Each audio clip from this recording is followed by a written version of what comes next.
호랑이 사냥꾼과 순이. 호랑이 마을 위를 할 일 없이 떠돌던 새끼제비가 갑자기 방향을 틀어 잘 가요 언덕 쪽으로 쏜살같이 날아갑니다. 큰 길 위에서 움직이는 무언가를 발견했기 때문입니다. 그것은 마치 잘 가요 언덕 쪽으로 어슬렁거리며 다가오는 두 마리의 호랑이 같아 보입니다. 새끼제비가 눈을 비비고 다시 보니 이들은 호랑이가 아니라 황금빛 호랑이 가죽으로 만든 외투를 걸친 덩치 큰 사내와 늠름한 소년이군요. 귀골이 장대한 사내와 그의 아들인 듯 12~13살쯤 되어 보이는 소년입니다. 아버지의 야성을 물려받은 듯 나이에 비해 훨씬 어른스러워 보입니다. 호랑이 가죽으로 만든 길고 거친 외투를 걸치고 큰 엽총을 둘러맨 것으로 보아 한눈에도 이들이 호랑이 사냥꾼임을 알 수 있습니다. 사내는 황포수이고 올해로 12살 된 소년은 그의 아들 용이입니다. 두 부자는 잘 가요 언덕 위 꿀밤나무 아래 우뚝 서서 호랑이 산을 바라봅니다. 묵묵히 바라보는 4개의 눈동자가 무척이나 날카롭습니다. 잠시 후 꼬불꼬불한 길을 돌아 이들 부자가 호랑이 마을에 도착합니다. 이내 많은 구경꾼들이 모여들어 황포수 부자가 가는 길을 졸졸 따라가네요. 몰려든 구경꾼들 중에 12살 먹은 훌쩍이도 보입니다. 훌쩍이는 호랑이 마을의 유일한 고아입니다. 아빠는 오래전 이 마을을 방문했던 포수인데 호랑이 잡으러 산으로 올라간 후 소식이 없고 엄마는 훌쩍이를 버리고 마을을 떠났습니다. 홀로 남은 훌쩍이는 이 집에서 아침, 저 집에서 점심을 얻어먹으며 살고 있죠. 마음씨 착한 훌쩍이는 항상 코 밑으로 흘러내리는 콧물을 훌쩍하고 다시 들이마신답니다. 하지만 자신이 놀림을 당하는 걸 아는지 모르는지 훌쩍이는 아이들과 어울리는 것이 매일매일 자신의 운명이자 숙제인 양 열심히 훌쩍거리며 마을 아이들을 따라다닌답니다. 황포수가 훌쩍이에게 묻습니다. 이 마을 촌장 댁이 어디 있느냐? 저기 3번째 살인문 집이에요. 훌쩍이는 연신 훌쩍거리며 겁에 질린 채 대답하면서도 황포수 옆에 말없이 서 있는 용이를 힐끔 살핍니다. 누구와도 마주치지 않겠다고 작정이라도 했는지 두 눈을 적당히 아래로 깔고 있는 용이의 긴 속눈썹이 가을바람에 팔랑거립니다. 일자로 굳게 담은 입술이 무척이나 어른스럽고 다부져 보입니다. 황포수와 용이는 촌장댁으로 향합니다. 살인문을 열고 들어가니 조그만 마당이 나옵니다.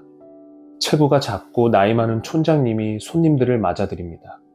촌장님은 호랑이 마을의 제일 큰 어른입니다. 부인이 죽은 뒤 며느리도 병으로 죽고 아들은 머나먼 중국 상해로 독립운동을 하겠다고 떠난 후 오래전 연락이 끊겼다고 하죠. 지금은 그 아들이 유일하게 남기고 간 손녀딸과 단둘이 살고 있답니다. 황포수는 용이를 홀로 마당에 세워놓은 채 촌장님 방으로 들어갑니다. 용이는 황포수가 들어간 방에 시선을 고정한 채 마당 한가운데 그대로 서 있습니다. 촌장님과 황포수의 이야기가 꽤 길어지나 봅니다. 용이는 벌써 반 시간 이상을 꿈쩍도 하지 않은 채 마당에 서 있습니다. 구경하던 안악들과 사내들이 하나둘 흩어질 때쯤 열린 살인문 사이로 갑자기 개 한 마리가 뛰어들어옵니다. 용이의 몸에서 맹수 냄새라도 맡았는지 맹렬하게 짖어댑니다. 어느새 커다란 개 3마리가 더 뛰어들어와 용이의 주위를 빙빙 돌며 미친 듯이 짖어댑니다. 흩어지던 구경꾼들이 다시 몰려듭니다. 훌쩍이도 훌쩍거리며 구경합니다. 아무런 반응도 보이지 않는 용이를 향해 개들은 더욱 기세 좋게 짖어댑니다. 순간 용이의 눈이 번쩍하고 빛납니다. 살기를 느낀 개들이 용이를 일제히 공격하려 드는 바로 그 순간 살인문이 삑 하고 열립니다. 그리고 자기 몸의 2배는 좋게 되어 보이는 마른 나뭇가지 더미를 지게에 짊어진 한 소녀가 구경꾼들을 해치고 마당 안으로 들어섭니다. 촌장님의 손녀딸인 순이입니다. 그만! 앉아. 어서! 조용하지만 단호한 이 세 마디로 순이는 흥분한 개들을 진정시킵니다. 순이의 행동에 11살 아이답지 않은 침착함과 조숙함이 묻어납니다. 아주 짧은 순간 동안 용이와 순이의 눈이 마주칩니다. 허리까지 오는 댕기머리, 밤하늘의 별처럼 반짝이는 커다란 두 눈, 숯검정처럼 진한 눈썹에 단호해 보이는 입술과 작은 코, 한쪽 볼에만 살짝 파인 보조개, 이 모든 것들이 조화를 이룬 순이의 맑은 얼굴은 눈이 부시도록 빛이 납니다. 용이의 마음속에 선명하게 아로새겨집니다.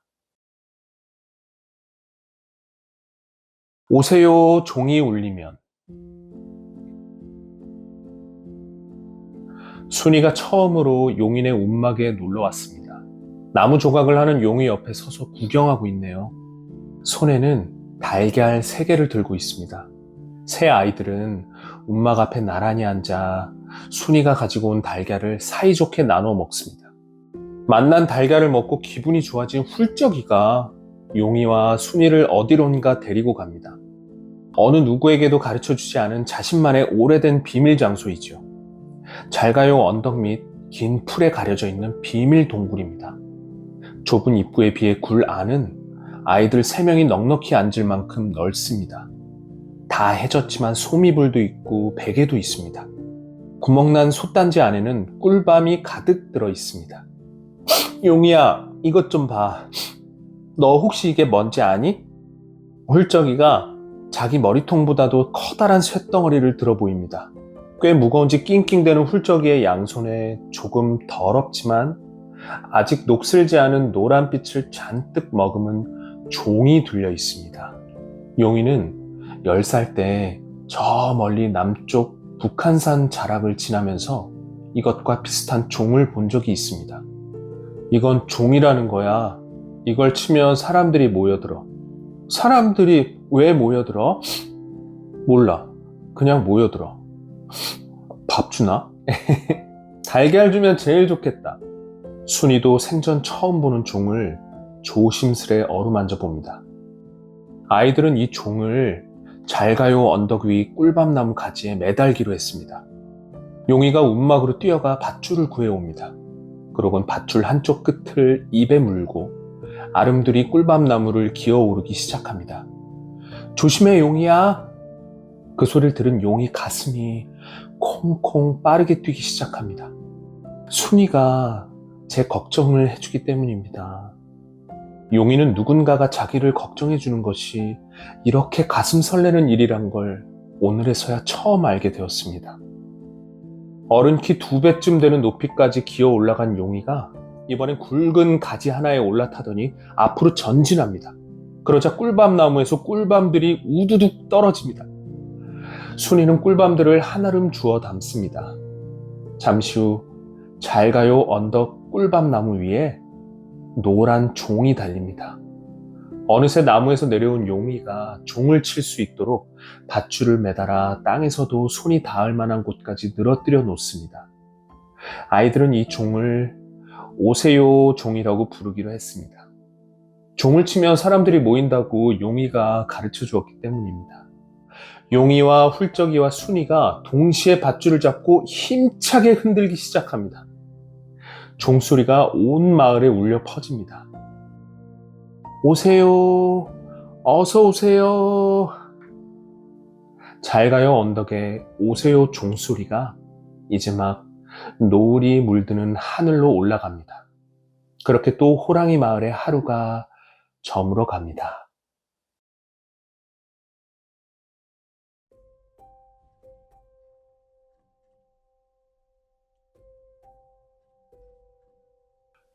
육바리의 최후.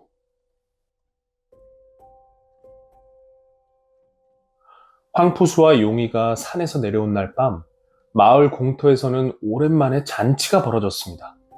황푸수가 보찜에서 커다란 호랑이 발 하나를 꺼내놓습니다. 무지무지하게 큰 그 호랑이 발은 발가락이 6개입니다. 지난 수개월 동안 호랑이 마을 사람들을 공포에 떨게 했던 사나운 육바리를 황포수가 잡고야 만 것입니다. 마을 사람들은 육바리를 잡은 황포수와 용이를 번갈아 가며 칭찬합니다. 마을 공터에서 잔치가 한창일 때 용이와 순이는 촌장댁 작은 마당에 나란히 앉아 밤하늘을 바라보며 그간의 이야기를 대신합니다. 무사히 돌아와서 정말 다행이야. 용이는 예전처럼 아무 말도 하지 못합니다. 더구나 무서운 육바리까지 잡아오다니 참 다행이야. 용이 너도 있었니? 육바리랑 마주쳤을 때? 응. 세상에 얼마나 무서웠을까. 새끼가 있었어, 한 마리. 그래서 강했던 거야. 새끼가 기다리고 있으니까. 그럼 육바리가 엄마 호랑이였어? 엄마였어. 순이는 엄마란 말에 무섭던 육바리가 갑자기 가여워집니다. 호랑이는 한 배에 새끼를 2마리 정도씩 낳아. 그런데 새끼가 한 마리밖에 없었어. 그게 육바리한테 마지막 남은 새끼였어. 순이의 커다란 눈망울에 그새 그렁그렁 눈물이 맺힙니다. 일주일 전 백호를 찾아 마지막으로 한 번 더 호랑이산 숲속을 헤매던 황포수와 용이는 육바리의 냄새를 맡았습니다. 나무 밑둥으로 발가락이 6개인 커다란 발자국이 보였습니다. 두 사람은 조용히 발자국을 따라갔습니다. 황포수와 용이를 발견한 육바리는 누런 이빨을 드러내고 발톱을 세웠습니다. 황포수는 천천히 엽총에 총알 한 발을 장전했습니다. 만일의 사태를 대비해서 용이도 엽총에 총알을 장전했습니다. 흥분한 육바리는 커다란 발을 치켜 세우고 황포수와 용이에게 달려들었으나 육바리의 발톱이 닿기 전에 황포수의 엽총이 먼저 불을 뿜었고 총알은 육바리의 정수리에 난 왕자에 정확히 박혔습니다. 서걱! 황포수가 날카로운 칼로 커다란 육바리의 발을 자르는데 근처 숲풀 속에서 새끼 호랑이 한 마리가 기어 나왔습니다. 황포수의 기세에 눌린 새끼 호랑이는 가까이 다가오지 못한 채 발이 잘려나가는 제 어미를 보며 구슬프게 울어댔습니다. 마을에 내려와 가축을 해치던 무서운 육바리의 발이 새끼 호랑이에게는 따스한 엄마 발이었나 봅니다. 새끼 호랑이도 엄마 따라 발가락이 6개였어. 그럼 그 새끼 호랑이는 어떻게 됐어? 아버지가 새끼도 어미처럼 난폭한 호랑이로 자랄 거라면서 죽이라고 하셨어. 이번엔 순이가 침묵합니다. 죽였다고 거짓말했어. 나더러 죽이라고 하셨는데. 새끼 호랑이의 눈을 보니 도저히 그럴 수 없어서 아버지 몰래 보내줬어. 새끼 호랑이를 죽이지 않은 용이가 고맙습니다. 하지만 오래 살지는 못할 거야. 엄마 잃은 새끼 호랑이는 혼자 살아남기 어렵거든. 엄마 별을 찾아서. 용이와 순이가 말없이 밤하늘을 올려다봅니다. 제일 반짝이는 북극별 사이에서 아주 작은 별 하나가 깜빡입니다. 보일 듯 말 듯 희미하지만 노르스름한 별 하나가 분명히 있습니다. 용이야, 저기 저 노란 별 보이니? 난 저 별을 엄마 별이라고 불러. 엄마가 거기에 살거든. 어느 별? 순이의 눈에는 따뜻한 별이 바로 보이는데 용이의 눈에는 보이지 않나 봅니다. 난 정말 안 보여. 어느 별이 따뜻한 별인지 모르겠어. 어쩌면 용이는 어느 별이 따뜻한지 모르는 게 아니라 따뜻함이 무엇인지 잊어버렸을지도 모릅니다. 우리 엄마가 병으로 돌아가시기 전에 그러셨어. 자식보다 먼저 세상을 떠난 엄마의 영혼은 별이 되어 자신의 아이를 지켜본다고. 사랑하는 아이를 따뜻한 별빛으로 돌보아 주는 거라고. 언젠가 아이도 엄마별로 오게 되면 다시 만난 엄마와 아이는 영원히 헤어지지 않고 함께 할 거라고. 조근조근 얘기하는 순이의 모습이 마치 다정한 엄마 같습니다. 엄마 별이 있다고 해도 우리 엄마는 못 가셨을 거야. 아빠가 그랬어. 엄마를 물어간 그놈을 잡아서 흰 가죽에 내 눈물을 떨어뜨려야 하는데 반드시 복수해야만 그제야 엄마의 영혼이 자유로워질 거래. 용이의 엄마는 백호에게 물려갔습니다. 세상에 태어난 지 1년도 채 안 된 여동생도 엄마 등에 업힌 채 함께 물려갔습니다. 뒤늦게 달려온 황포수와 용이는 엄마와 여동생이 물려가는 모습을 먼 발치에서 바라보았습니다. 황포수의 엽총은 그날따라 심하게 흔들렸습니다. 작은 홈이 하나 움켜쥐고 백호를 향해 내달리던 용이도 돌부리에 걸려 넘어지고 말았습니다. 지난 4년 동안 황포수와 용이는 엄마를 물어간 백호를 찾아 복수하기 위해 백두대간을 헤매고 다녔던 것입니다. 용이 엄마의 얘기를 들은 순이의 눈에 다시금 눈물이 맺힙니다. 엄마 별은 억지로 띄우는 게 아니라 원래부터 떠 있는 거래. 엄마 별은 찾으려는 마음이 있는 사람의 밤하늘에 떠오르고 한번 떠오르면 영원히 지지 않는데, 낮이 되어 밤하늘이 없어져도 엄마 별은 지지 않는데 늘 그 자리에 있대. 용이는 순이의 말을 다 이해할 순 없지만 그래도 순이가 좋습니다. 순이의 얼굴이 이제는 잊어버린 엄마의 얼굴을 닮은 듯합니다.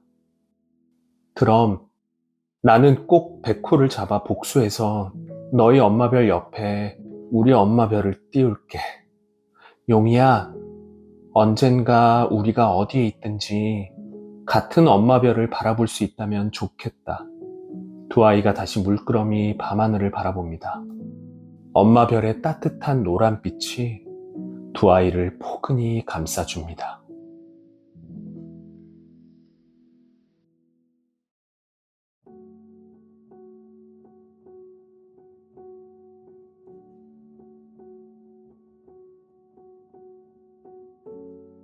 호랑이 마을 인구조사.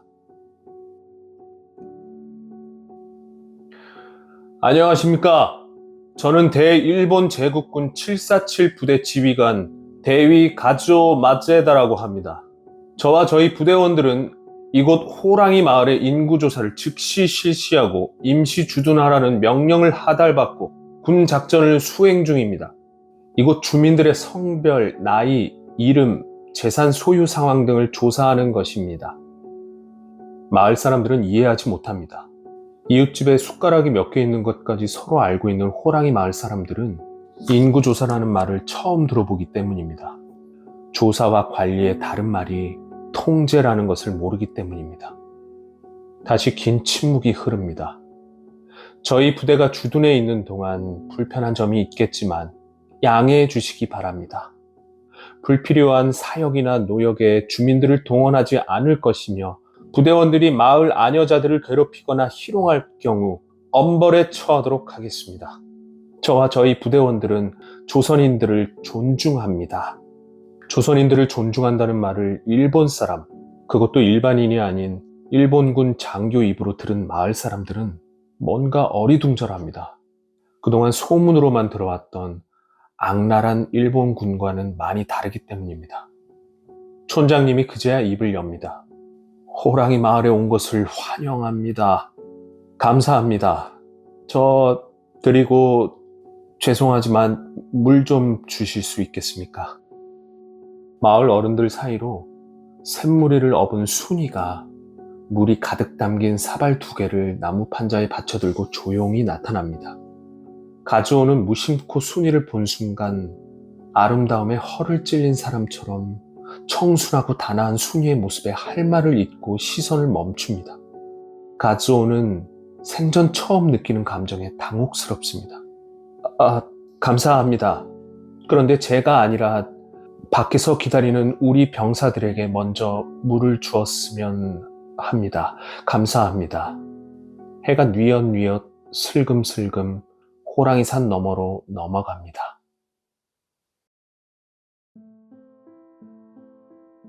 단 한 명의 처녀. 747 부대 호랑이 마을 총 인구 135명, 징집 해당 인원 1명. 호랑이 마을에 부과된 위안부 징집 인원은 단 1명입니다. 이미 일본 육군성은 호랑이 마을에 그들이 원하는 14세에서 25세 사이의 미혼 여성이 한 명밖에 없다는 것을 파악하고 있기 때문입니다.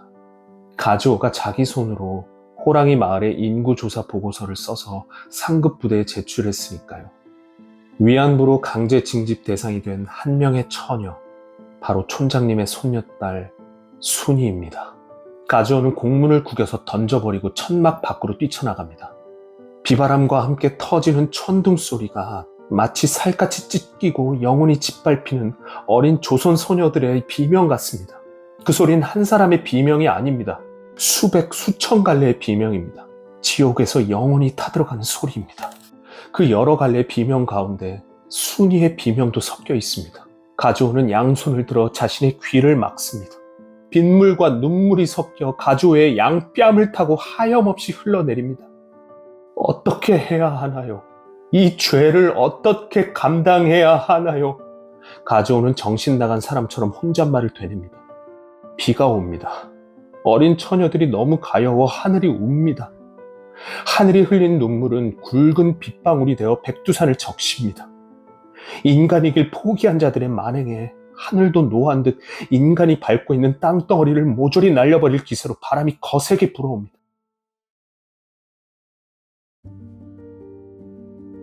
끌려가는 순이.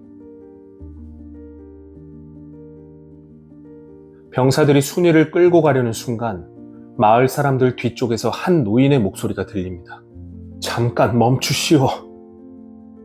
난 이 마을 촌장이요.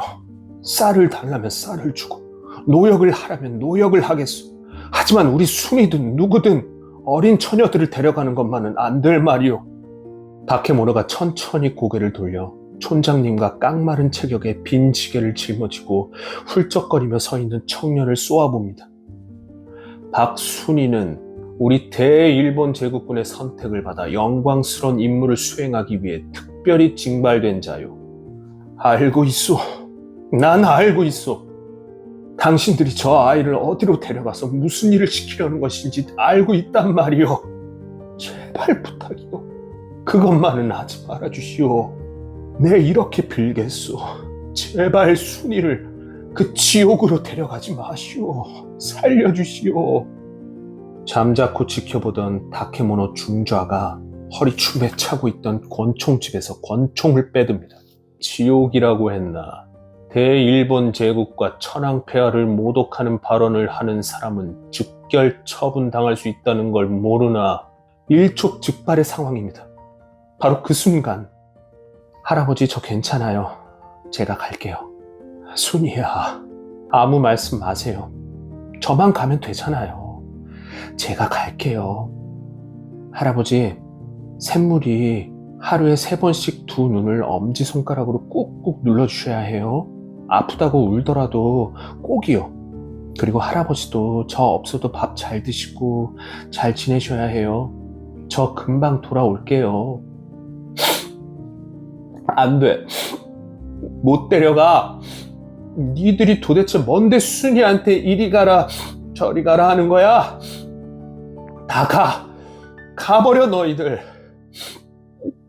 안 가면 진짜 혼난다. 용이한테 말할 거야. 용이가 돌아오면 너희들 다 혼내줄 거야. 다케모노가 권총을 들어 훌쩍이를 겨눕니다. 훌쩍이는 단지 훌쩍거릴 뿐이지 바보가 아닙니다. 강도처럼 남의 집 대문을 부수고 들어와 식구들이 먹어야 할 밥을 빼앗고 어린 딸내미까지 데려가는 것은 사람이 할 짓이 아니라는 것을 잘 알고 있습니다. 아무리 무섭더라도 누군가 나서서 바른 말을 해야 한다는 것도 알고 있습니다. 쿵쿵 뛰는 훌쩍이의 가슴 속에 훌쩍거리며 살아왔던 자신의 인생이 부채가 펼쳐지듯 한 번에 펼쳐집니다.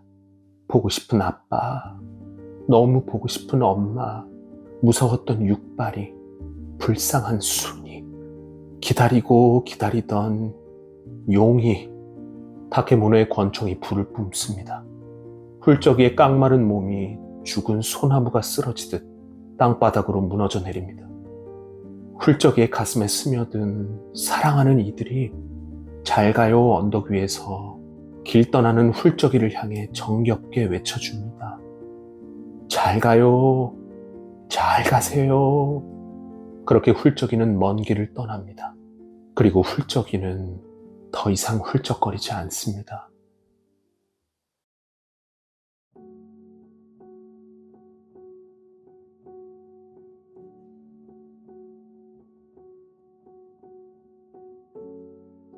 작별 인사.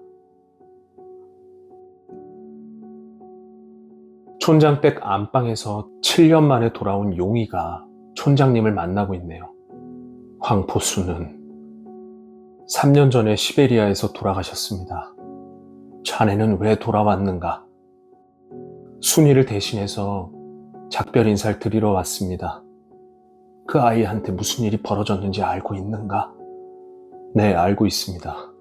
어디에 있는지, 언제 어디로 가게 되는지 전부 알고 있습니다.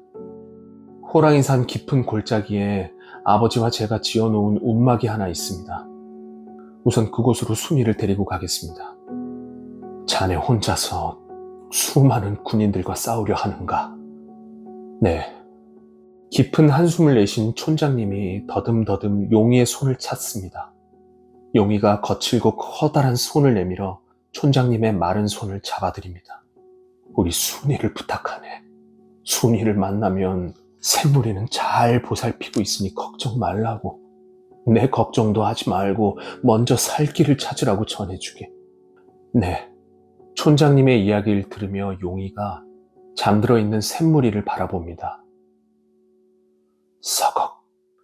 촌장님과 이야기를 마친 용이가 밤새도록 촌장댁 마당에 앉아 나무를 깎고 있습니다. 능숙한 용이의 칼솜씨에 나뭇가지가 날카로운 화살로 변합니다. 용이는 기름을 잔뜩 먹인 천 조각을 둘둘 말아 날카로운 화살 끝에 잡아 묶습니다. 그렇게 만들어진 화살이 12개나 됩니다. 내일이면 용이가 만든 12개의 화살은 되잡을 수 없을 만큼 빠른 속도로 누군가를 향해 날아갈 것입니다. 그리고 전쟁이 시작될 것입니다. 7년 만에 만남. 말을 달려 호랑이 산기슭에 도착한 용이는 순이를 들쳐업고 산을 올랐습니다. 용이의 등에 엎여있던 순이의 가슴 속으로 지난 7년의 세월이 꿈결처럼 흘러갔습니다. 둘은 너무나 하고 싶었지만 하지 못했던 말들을 스치는 바람에 날려보냈습니다. 잘 있었니? 잘 지냈니? 보고 싶었어. 기다렸어. 순이에게는 용이가 갑자기 어디서 나타났는지, 지금 자신을 어디로 데려가고 있는지 따위는 중요하지 않았습니다. 그저 이게 꿈이라면 영원히 깨지 않았으면 좋겠다고 생각했습니다. 용이는 순이를 업은 채 한 번도 쉬지 않고 산 중턱까지 올라갔습니다. 바위 언덕 꼭대기에서 떨어져 내리는 폭포가 하얗게 부서지며 감히 이곳에 오르려 하지 말라고 경고하는 듯 했습니다. 가쁜 숨을 몰아쉬던 용이가 자신의 호랑이 외투에 둘려있던 긴 노끈을 풀었습니다. 그러고는 등에 업은 순이의 가느다란 허리와 자신의 허리를 함께 둘러 하나로 묶었습니다. 그렇게 하나가 된 둘은 낭떠러지처럼 가파른 바위 언덕에 매달렸습니다. 바람이 불어올 때마다 하나가 된 둘의 몸은 이리저리 크게 흔들렸습니다. 그러나 매서운 칼바람도 용이를 쓰러뜨리진 못했습니다. 둘의 몸은 조금씩 위로 전진했습니다. 그러나 순이는 하나도 아프지도 무섭지도 않았습니다. 용이의 넓은 등은 엄마 품처럼 편안하고 따스했습니다. 이대로 계속 높이 올라가면 엄마 별이 있는 하늘나라에 닿을 수 있을 것 같았습니다. 그렇게 어제 저녁 무렵 이곳 움막에 도착한 것입니다. 순이는 지금 작은 움막 안에서 잠들어 있습니다. 용이는 순이가 잠들어 있는 동안 산 중턱까지 다시 내려가 산기슭의 상황을 살피고 왔습니다. 일본 군들은 예상보다 훨씬 빠르게 움직이고 있었습니다. 아무래도 백두산 지형을 잘 알고 있는 조선인 포수들이 일본군을 돕고 있는 것 같습니다. 시간이 얼마나 있는지 모르지만 가능하다면 최대한 빨리 이곳을 떠나야 할 것 같습니다. 해가 넘어갑니다. 어두운 그림자가 산속에 숨어있는 용이와 순이가 앞으로 겪어야 할 끝모를 고난처럼 길게 드리워집니다. 용서하는 법.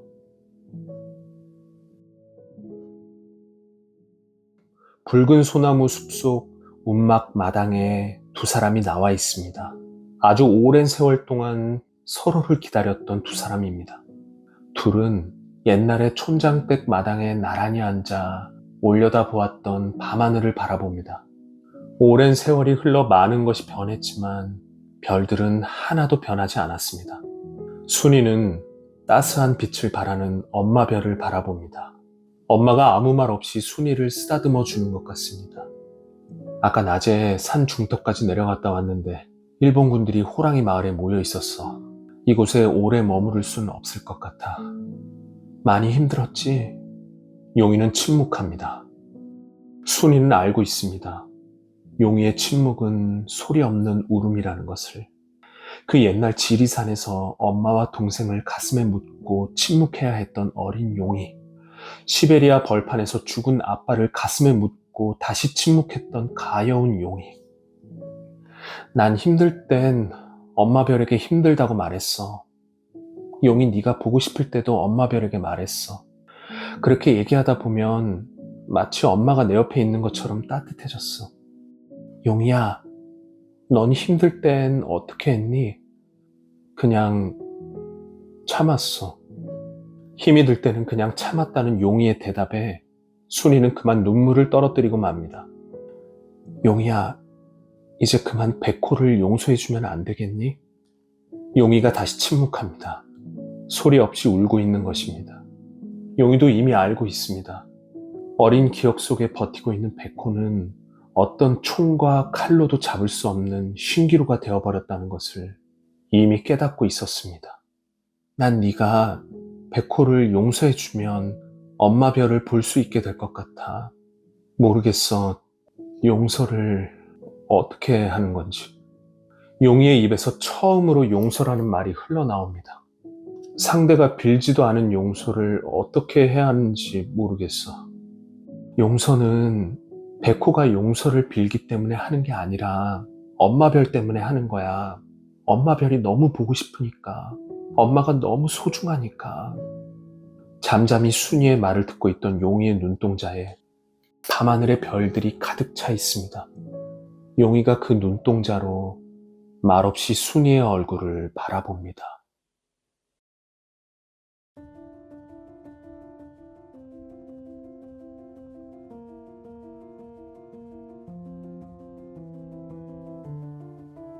꼭 돌아올게. 순이야, 순이야! 용이는 등에 엎여있던 순이를 내려놓을 때까지 순이가 의식을 거의 잃을 정도로 심하게 앓고 있는 줄은 몰랐습니다. 당장이라도 약을 쓰지 않으면 일본군에게 잡히기도 전에 큰일이 날 듯합니다. 노랑 만병초가 필요하다. 가늘고 소박한 외형과는 달리 이 꽃은 특이한 독을 품고 있는데 그 독을 아주 조금 짜서 먹이면 사람의 의식을 깨어나게 하고 열을 떨어뜨리는 약이 됩니다. 용이는 몇 년 전 아버지와 함께 백호를 찾아 이곳 정상에 올랐을 때 노랑 만병초를 보았던 기억을 떠올립니다. 문제는 올라오는 일본군들을 마주보고 포위망을 뚫고 내려가야 한다는 것입니다. 그리고 노랑 만병초를 손에 넣으면 다시 그물처럼 펼쳐져 있는 일본군의 포위망을 뚫고 그들보다 먼저 산 꼭대기에 도착해야만 합니다. 용이는 호랑이 가죽 외투를 덮은 채 의식 없이 누워있는 순이의 손을 잡습니다. 순이야, 금방 돌아올게. 용이가 순이의 가여운 손을 놓고 일어서려는데 손을 놓아주지 않습니다. 용이는 순이의 얼굴을 쓰다듬습니다. 바들바들 떨고 있는 순이의 양 눈꺼풀 사이로 이슬 같은 눈물이 흘러내려 뺨을 적십니다. 순간적으로 용이는 다 포기하고 순이 곁에 눕고 싶어집니다. 옆에서 함께 잠들어 순이가 꾸는 꿈을 나눠 꾸었으면 좋겠습니다. 꿈속에서 그토록 보고 싶었던 엄마 별을 보게 되면 좋겠습니다. 꼭 돌아올게. 산 꼭대기 쌍바위 틈에 순이를 홀로 남겨놓은 용이가 한 무리의 일본군 수색대와 근접한 곳까지 내려옵니다. 용이는 숲 바닥에 몸을 바짝 엎드린 채 그들이 멀어지길 기다립니다. 용이의 기억이 맞다면 틀림없이 이 근처 어딘가에 노랑 만병초가 있을 것입니다. 일본군들이 멀어지자 용이는 긴 풀잎을 일일이 더듬고 들추며 노랑 만병초를 찾기 시작합니다.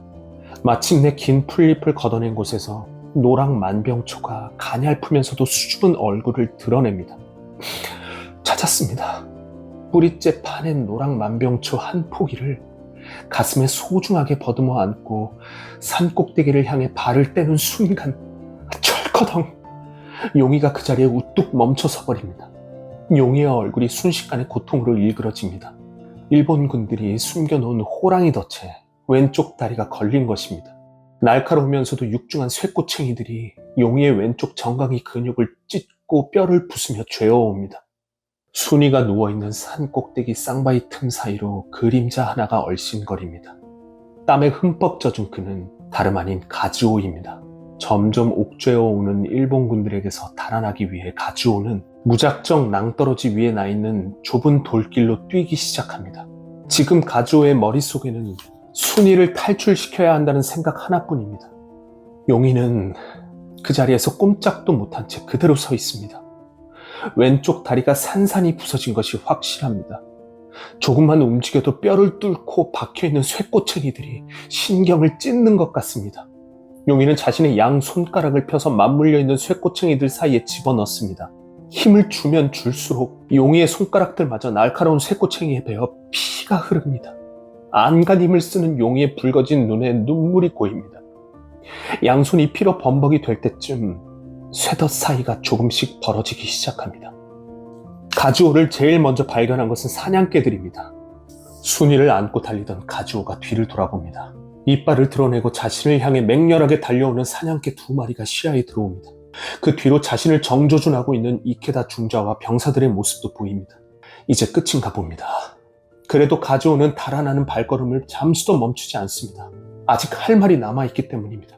가즈오는 내달리면서 그의 품에 안겨있는 순이에게 빠르게 이야기합니다. 순이씨, 미안합니다. 정말 미안합니다. 당신 나라에 와서 전쟁을 해서 미안합니다. 평화로운 땅을 피로 물들여서 미안합니다. 꽃처럼 아름다운 당신을 짓밟아서 미안합니다. 순결한 당신의 몸을 찢고 그 아름다운 두 눈에 눈물 흘리게 해서 미안합니다. 말을 끝낸 가즈오가 갑자기 멈춰섭니다. 가즈오는 권총을 꺼내 사냥개들을 향해 발사합니다.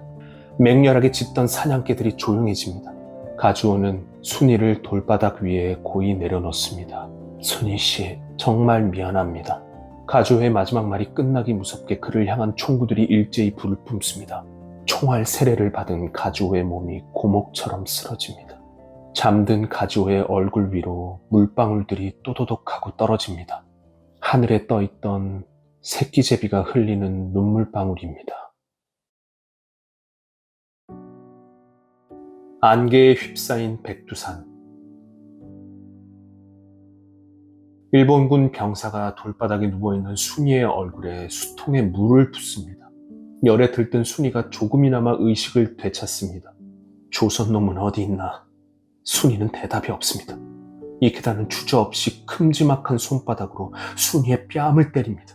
이케다의 군홧발이 순이의 아랫배를 걷어찹니다. 배를 걷어차인 순이가 헉소리도 못 내고 앞으로 고꾸라집니다. 쓰러진 순이의 얼굴 위로 이케다의 군홧발이 날아오르는 바로 그 순간,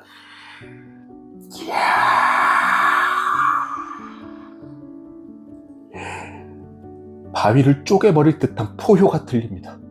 뒤돌아보니 반쯤 남은 왼쪽 다리를 절룩거리며 용이가 이케다를 향해 곧장 돌진해 오고 있습니다. 용이가 달려오며 내지르는 성난 소리에 온 산이 흔들리는 듯합니다. 당황한 병사들의 총구에서 일제히 불이 뿜어져 나옵니다. 병사들이 쏜 총알이 용이의 배와 어깨에 명중합니다. 그러나 놀랍게도 용이는 돌진을 멈추지 않습니다. 돌진하는 용이가 가슴에 품은 노란 만병초가 바람에 날려 하늘로 흩어집니다. 피투성이가 된 용이의 손이 이케다의 목을 잡는가 싶더니만 상처 입은 다리 때문에 균형을 잃고 휘청합니다. 일본군 병사들의 총구에서 다시 한번 불이 뿜어져 나옵니다. 이번엔 용이의 성한 오른쪽 다리에서 붉은 피가 튑니다. 용이가 또 한 번 크게 휘청합니다. 용이가 돌바닥 위에 쓰러져 있는 순이를 바라봅니다. 순이도 용이를 바라봅니다. 아주 짧은 순간 둘은 마주친 눈으로 이야기합니다. 용이야, 우리 다시 만나자. 그래, 꼭 다시 만나자. 엄마 별에서 기다릴게. 그래. 꼭 찾아갈게. 위태롭게 휘청거리던 용이의 몸이 낭떠러지 아래로 떨어집니다. 천길 만길 낭떠러지 아래에는 천지가 흐르고 있습니다. 끝모르고 떨어지던 용이를 고요한 천지가 품어줍니다. 새끼제비가 창공으로 높이 날아오릅니다. 일본군 병사 한 명이 순이를 업고 내려갑니다. 가냘픈 어깨가 출렁거릴 때면 감은 두 눈에서 눈물이 방울방울 떨어져 내립니다. 그들은 가여운 순이를 어디로 데려가는 걸까요? 용이는 어떻게 된 걸까요?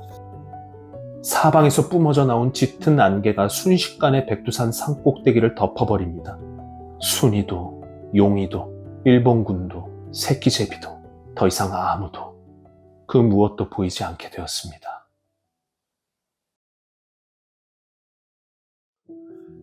뒷이야기. 잘 가요 언덕에서.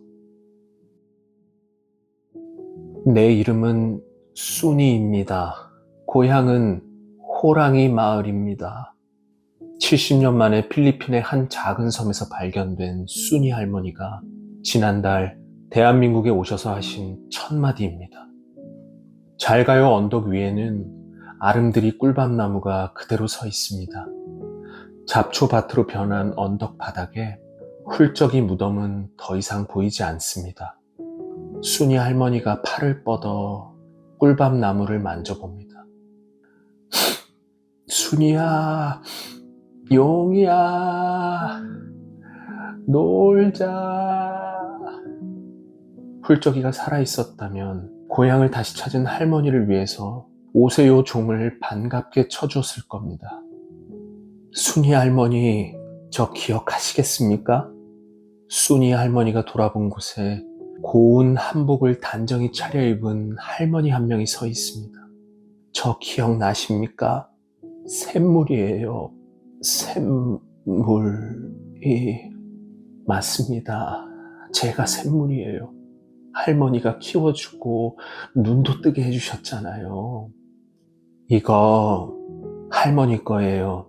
오래된 나무 조각을 순이 할머니에게 내밀며 샘물이 할머니가 말합니다. 순이 할머니가 가신 후로 어떤 사람이 몇 년에 한 번씩 우리 집에 찾아왔어요. 덩치는 커다란데 다리가 한 짝밖에 없는 남자였지요. 그 사람은 깊은 산속에서 산다고 했는데 올 때마다 나한테 물었어요. 순이 할머니한테 연락 온 거 없었느냐고. 통일되면 할머니 찾아 남쪽으로 갈 거라 그랬었는데 혹시 나중에라도 할머니를 만나면 이 나무 조각을 꼭 전해달라면서 맡기고 갔어요. 오래된 나무 조각은 아이를 업은 그 옛날 어린 순이의 모습입니다. 나무 조각 뒷면엔 작은 글자가 새겨져 있습니다. 따뜻하다, 엄마 별. 용이야.